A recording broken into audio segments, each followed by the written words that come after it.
বিসমিল্লাহির রহমানির রহিম। Hello everyone, আসসালামু আলাইকুম। আপনারা সবাই কেমন আছেন?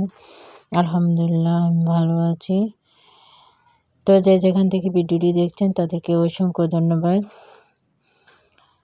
তো আজকে একটা ছোট্ট ভিডিও নিয়ে চলে আসলাম। আশা করছি আপনাদের কাছে ভিডিওটা ভালো লাগবে। তো আজকে আমার কিন্তু বেশ মন খারাপ। ভিডিওটা এডিট করেছিলাম, সেটা কিন্তু এক্সপোর্ট হয়নি। সেটা এক্সপোর্টে দিলে সেভ হচ্ছে না, কেন জানি এরকম হয় আমার সাথে মাঝে মাঝে। সব সময় আবার না, গতকালকেও কিন্তু 7 মিনিটের ভিডিও আমি করেছি, সেভ হয়েছে। কিন্তু আজকে দেখা গেছে যে 4 মিনিটের ভিডিও হচ্ছে না, 3 মিনিটের ভিডিও আমি দিছি, সেটাও হয়নি।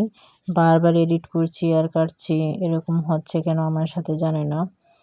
তো এখন আর বাধ্য হয়ে আর কি করব, যে ভিডিওটা করেছিলাম সেটা আর তো দেখাতে পারলামই না, যেহেতু হয় না।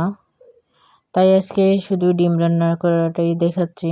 আর অন্যান্য কাজগুলো দিয়ে ভিডিও তৈরি করেছিলাম, তো সেটা তো দেখাতে পারলাম না, তার জন্য দুঃখিত। ভিডিও ছাড়ার ইচ্ছা ছিল না। তো 7:30 কিন্তু এখন বেজে গেছে, আমি 6টার দিকে ছাড়ি ভিডিওটা। তো এখানে 1.5 ঘন্টা চলে গেছে, আমি এখন বসে এডিট করছি। কি আর করব, কিচ্ছু ভালো লাগছে না। তো এই যে আমি ডিমটা রান্না করে নিলাম, এগুলো পুঁটি মাছের ডিম ছিল। তো আপনারা দেখেছেন যে আমি তেলে ভাজি করে তারপরে আমি ভুনা করে নিয়েছি। তো এই যে আমার রান্নাটা কমপ্লিট হয়ে গেছে কিন্তু এখানে। তো আমার ভিডিওতে যারা এখনও সাবস্ক্রাইব করেননি, একটা সাবস্ক্রাইব করে যেতে পারেন। তো এই যে দেখেন, এদিকে দুধওয়ালা এসেছিল, দুধ সেঁকে নিচ্ছি। তো গরম করে নেব বাচ্চাদের জন্য। তো আমার ভিডিওটি কেমন লাগে আপনাদের কাছে অবশ্যই জানাবেন। সবাই ভালো থাকবেন, সুস্থ থাকবেন।